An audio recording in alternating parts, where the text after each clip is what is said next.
We're back with the second trailer for the upcoming Downton Abbey movie, and I have to say that it came out a lot quicker than I was expecting. I mean, the previous trailer only came out a couple of weeks ago, right? Maybe a month? The film isn't set to release until the 12th of September, so I'm not really sure what's going on here. Oh well, I'm not going to complain.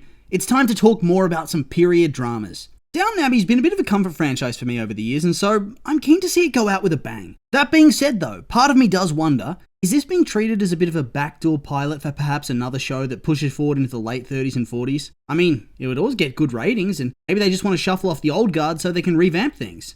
This trailer emphasizes the next generation, so maybe? I mean, it could just be as advertised though, the grand finale. They could end things here and it would make a lot of sense. Time will tell. Before we jump into the trailer this time, we do have to talk about the little blurb that came along with it. It reads, Downton Abbey the grand finale. The cinematic return of the global phenomenon follows the Crawley family and their staff as they enter the 1930s. When Mary finds herself at the centre of a public scandal and the family faces financial trouble, the entire household grapples with the threat of social disgrace. The Crawleys must embrace change as the staff prepares for a new chapter with the next generation leading Downton Abbey into the future. So already that points us in a new direction, doesn't it? Of course, once again, they're fending off financial struggles. It does feel like this franchise is just an exercise in slowly fending off your debts. Every season, every film, a fresh financial struggle's born. Maybe it actually is time that they sell up. Either that or convert it into a luxury hotel experience for the high and mighty among society, where they can go to drink and hunt and party in the countryside. Now though, it's time to get into the trailer and see what we can find. Okay, so the trailer begins with some voiceover from Robert, who talks about how it's hard to accept that it's time to go. That the friendship of the people they've assembled at their dinner party has never been more important than it is now, and that Downton's going to be in good hands with Mary. Okay, so based on that, my assumptions from the last trailer that they're losing the house seem to be somewhat premature. It seems more likely that Robert and Cora are going to be moving away on a permanent basis, and that whilst they'll still visit Downton from time to time, it's no longer going to be their principal home. I do wonder what this means for them going forward though. Are they moving to America? Because, that sort of feels unlikely at this point, right? Their whole life's in England, even if Cora has roots in the US, or their kids and their grandkids. Thus, I think we can rule that one out. Maybe London, although it seems a bit dramatic to have this kind of dinner party just for moving to London. Maybe they're going to go and stay in Sibby's villa and maintain it for her while she's just a little girl. The warmth in southern France would probably be far better for their health in that way, and it's still closer to Downton Abbey, just a couple of train trips and a dip across the channel. It's better than crossing the Atlantic. It's mostly just repeat shots for this opening segment, except for the dinner party, which I don't think we'd seen before. We then get the "You'll be a sensation" line from Edith to Mary that we got in the first trailer, and we have Mary dressed up for some sort of social event before cutting over to what I guess is London at night. Was London really this neon in the late 20s? Either way, it seems that Thomas and his fella are back in town because Guy's performing on the West End in, I think, Bittersweet, with the likes of Mr. and Mrs. Bates and also Ms. Baxter in attendance. Doubling back, I did notice that Mosley was dressed up ready to serve dinner at the big party. Why? Didn't this dude become a screenwriter in the previous movie? On top of that, isn't he the local teacher? Surely he no longer needs to do this to earn a living, right? Even as a substitute.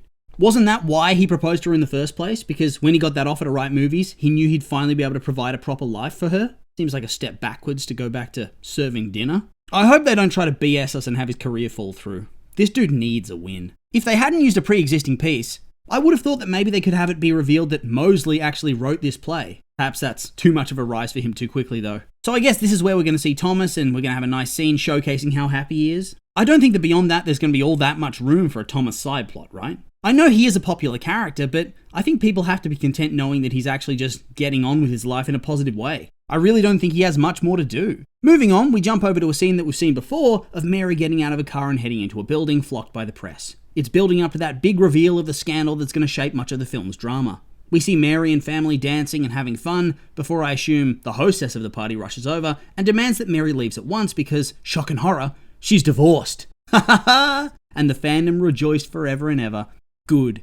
At long last, this plot point has happened. The reality is that whether you liked Henry or didn't, the actor was not going to be coming back for any extended amount of time, and so it was for the best. There's only so many times you can have the character be absent for an extended period without it starting to seem stupid and weird, and so I'm glad they pulled the trigger on them getting a divorce. It's about time.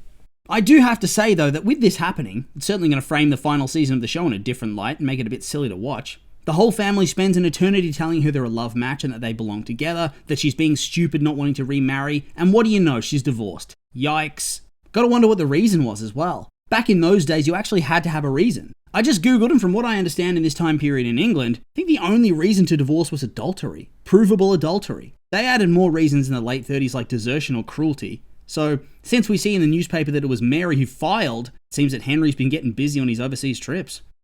Love match indeed. I mean, let's be real, were they ever actually compatible at all? Dude was a race car driver and her beloved husband was horribly killed in a car crash the day their son was born. Probably one of the strangest writing choices ever made. The family are all but chased out of the party, with Mary apologising for even coming, and there being an overly dramatic gasp after the lady reveals the divorce, with everybody turning their heads and even the band stopping playing the music, etc, etc. It's campy, it's goofy, and it's very, very Downton. You love to see it. Also, when Mary's apologising, even Bertie and Edith are staring at her in shock, kind of disgust. So did she just not tell anybody that she was going to be filing for divorce and then just go about her day like nothing was wrong and nothing was going to change? On top of that, I know that divorce is controversial, but I swear, whenever I go on Wikipedia and take a look at some famous socialite that was popular in the 20s and 30s, they all had divorces under their belt.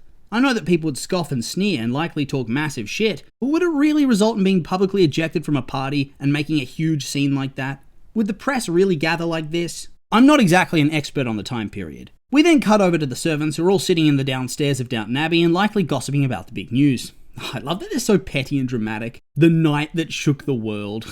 Bit of a big call as well, considering how many insanely dramatic moments this house has witnessed. The death of Pamuk, and the reveal that Mary was in bed with him when he died coming out in the news. There was multiple deaths, 2 charges of murder. There was that one time an assassination attempt was made on the king in Downton Village, the Sybil dying, Matthew dying, World War I, the Spanish flu. But yes, Daisy, this divorce really shook the world. Also, was her delivery off on that line for anybody else? I just didn't rate the acting here. Look at poor old Carson in this scene. Dude's one step away from a mental breakdown. I will say though, I'm very much looking forward to his complete reaction to this news, because you just know he's going to be filled with a god-tier rant where he twists himself into a pretzel about how the divorce is all Henry's fault and how Henry's trash simply because it's Mary. But if it was any other woman filing for divorce for adultery, he would scoff and scorn them for it. Also, is Anna pregnant again in this scene? That's nice. Hopefully nobody's getting accused of killing somebody in this one. Then again, we haven't seen their son in the trailer. He must have been arrested for murder. Speaking of Anna, we move on to a quick little shot of her tending to Mary, who's crying, likely after the embarrassment of what's going on here. I wonder if they're going to touch on how unjust all of this is. If Mary got cheated on and filed for divorce, it's honestly massively unfair that she's facing any sort of social ostracization. Meanwhile, I very much doubt that Henry's going to be facing the same sort of scrutiny. Not that we're going to find that out because he's not in the film, but you know what I mean. Will they address that double standard, or will this just be another one of those things where we have to awkwardly ignore it for the sake of historical accuracy? We then have a couple of nothing shots really, but of note is this line from Cora, where she asks Robert about Mary running Downton. The vibe of course being that in the wake of all this scandal, Robert might be having second thoughts about letting Mary take the reins. I really hope we're not going to finish off the franchise with Robert being an ass to his own daughter for the majority of the movie. At a certain point, it's time to let things go. If he can handle the Pamuk saga, it would make no sense for his character, after everything they've endured, to have him kick off over this. It would feel like forced drama. The drama of the film should probably come from outside the family, not within. On top of that, didn't he keep talking to that dude, Rose's dad, after his divorce as well? Just seems silly. At least Tom's going to be progressive about this, although it would be funny if he wasn't. Imagine him saying, well, I'm progressive about a lot of things, but as a Catholic, divorce is too much for me. It would certainly be a twist, although one that kind of goes against the character completely, and would certainly not happen. Regardless, it does seem like he's going to be trying to bring Robert around to that more progressive way of thinking. It was also nice to see some scenes of Mary and Edith actually bonding now that they're grown with families and away from each other most of the time. It feels very realistic and true to life for that dynamic to shape out this way. Without the feeling of competition and being in each other's space, they can forge a newer, stronger bond. We can see that Mary might be getting a fresh love interest this movie, although I kind of hope she kicks him to the curb. Time to complete the transition to becoming the all-new Violet, if you ask me. I just have no care in the world about a future love interest appearing in the final film of the trilogy, and what is likely the last act of the franchise in general. Why would I? There's no time to get attached, and it will simply distract from everything else.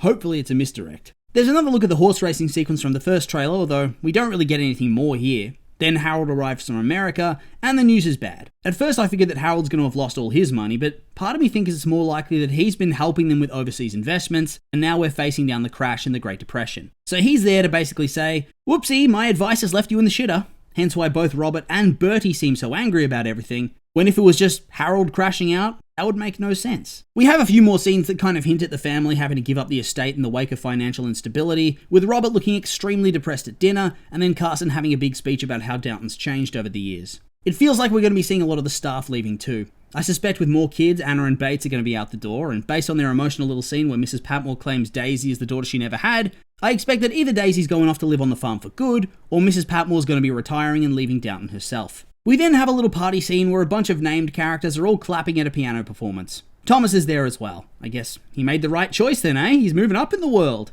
Then we finish with Robert posing the question of asking what his mother would do if she was alive. I wonder, is this in regards to the divorce stuff or the financials? Also, the dude is 60 plus and he still can't think for himself. Come on, Robbie. Man, I'm hyped for this movie. I really can't wait, although I am a little bit melancholy that it's all coming to an end. If this really does turn out to be the final ending, I hope they go out with a bang and that something actually happens. The first two films were a lot of fun, but the plots were thin.